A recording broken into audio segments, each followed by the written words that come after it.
just saying that I don't think that those things could have happened. Well, congratulations. Without a God. Congratulations. That's an argument from ignorance. Yeah, that's it. You haven't, I mean, it's a logical fallacy. I don't know how many ways we can explain it. Saying that you don't think it could have happened without some supernatural cause is not an argument.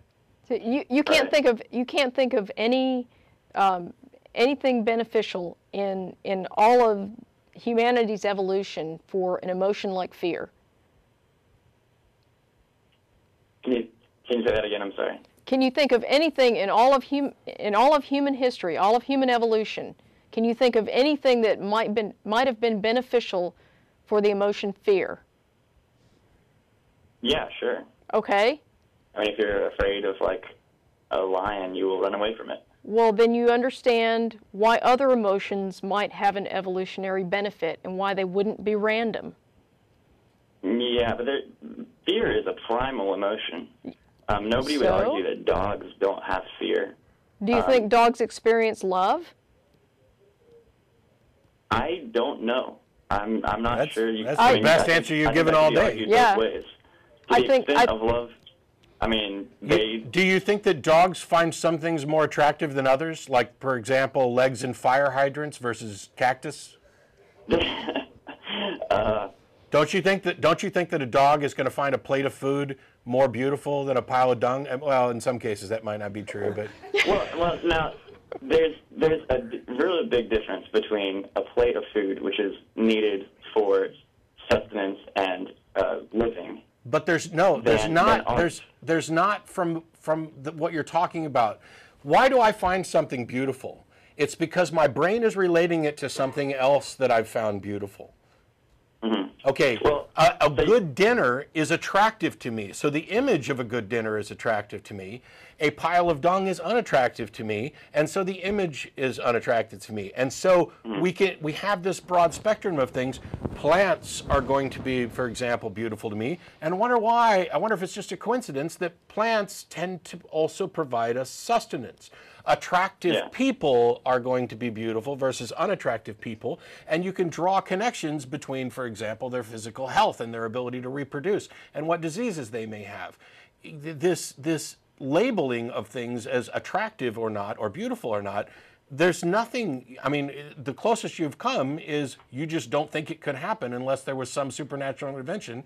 And oh, by the way, your supernatural intervention is not necessarily any kind of agent that could intervene.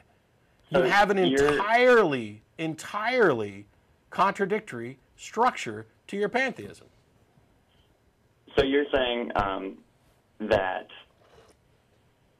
beauty is designated by necessity? I think the things that we need are beautiful to us. Is that basically what you just said? I'm saying that that's one instance, sure. Yeah. Okay, so couldn't you use the fact that art, if it's beauty, then that means that we need it? Or if it's beautiful to us, obviously art and music and stuff like that doesn't help our bodies live. Actually, but couldn't you use that to say that there is something spiritual about it? Because we do need it? No, you and that's can't. Why it's beautiful? No, you can't. Just because you don't know what the explanation is does not mean you're justified in asserting that the explanation is supernatural. I mean, in the case of music, we know that music has effect on the human body, and therefore we can we have some good understanding of why some things are called music and other things are called noise. Although we're talking about entirely subjective labels that are based on individual experience. But even if we had no clue as to why somebody found something beautiful or why everybody found something beautiful and this other thing not beautiful, that does not justify asserting that there is a supernatural cause. And by the way, we never even had you define supernatural or spiritual, the spiritual being the most nonsense misused word anybody's ever done. You can't get from A to B simply by saying, I can't think of any other way it would happen. That's an argument from ignorance, as we said like 20 minutes ago. Yeah. And on that note, think about it some more, Mike. Call us back when you get some more meat to the argument, but I got callers waiting, so thanks a lot. We got Dave in New York. Hey, sorry. That I was just listening to that for 25 minutes, and it was really annoying because the caller just wouldn't realize that he had no essential point. But I wanted to ask you guys. You can about, prove that you can do better. Yeah. Not really. I don't think so. Well, personally, I'm an atheist, but I wanted to ask you guys about a logical argument that I sort of deduced and sort of borrowed from this guy, Berkeley. I don't know if you've heard of Berkeley. Gnarls Barkley? No, Charles George Berkeley? Bishop George Berkeley. No. Okay. He was an English philosopher. And basically, I don't know if you're familiar with the point he puts forward, but he says that all things, essentially, metaphysically, are concepts. They're conceptual. And he tries to defend this by saying there's no evidence for matter, the abstract concept that materialists refer to as matter, exists. So, and most people probably rejected it because that's ridiculous sounding. Of course, things outside of our perceptions exist. But the way I see it, they really don't have a good reason to do that by Occam's razor. What do you mean they don't have a good reason to do that? What do you mean by they? Like a materialist, for instance. Like, are you a naturalist? Do you accept the proposition that matter is an external thing and there's a physical world and a mental world? Yeah, this whole argument is, he's basically arguing for solipsism, or arguing based on solipsism, that we have no way of verifying that, for example, we're not a brain in a vat and that the entire world that we experience it doesn't actually exist. Okay, and my answer is, so what?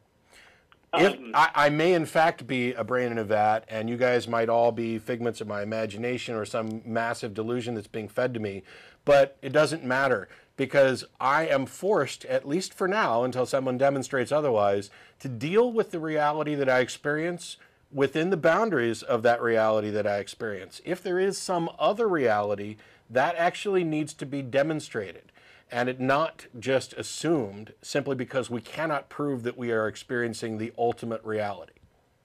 Well, yeah, that's what he ontologically deduces, supposedly. He's saying that if all things are mental, they're located in a mind. Therefore, we are all located in the same mind. It happens to be that... well, the if all things are mental or conceptual is a false assumption. He's correct. He's correct. If all things are conceptual, then they're in a mind, but that's a tautology.